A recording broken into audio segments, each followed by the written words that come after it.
How to change the password of your Shopify store. Hey everyone, welcome back to my YouTube channel. In this video I will show you step by step how to do so. Now you could mean possibly two things with this statement, so I'm going to, just in case, show you both.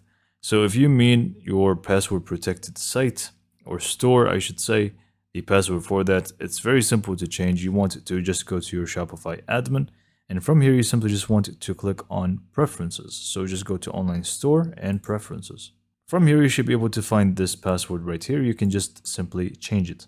Again, this is going to be the password of the store itself. So if it's locked, the store, you can give it a password and only people with this password can actually view your store. Otherwise, it's not going to work.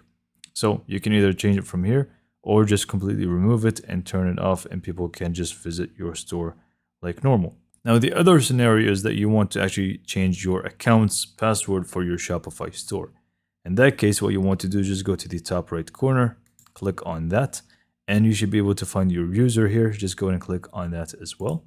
It's going to take you to this page where you just want to click on security from the left side, and you're going to find the password option. Now, if you're logged in with, let's say, a Gmail or your Google account, in that case, you're not going to really have a password, but you can change it as well. You're just going to, it's going to say something else here, like set a password, and you just want it to go through with it.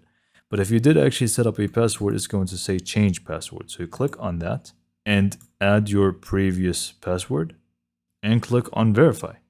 And it's going to ask you to get a 6-digit code from your email. Just go and do that and copy and paste it right over here. Once you do that, you're going to find yourself with this page. You simply just want to add your previous password one more time and your new password twice and click on change password and you should be good to go. And now we have successfully changed our password for Shopify. So yeah, this is pretty much it for this video. Hopefully you found it to be informative and helpful. And for more information, subscribe to my YouTube channel and thank you for watching.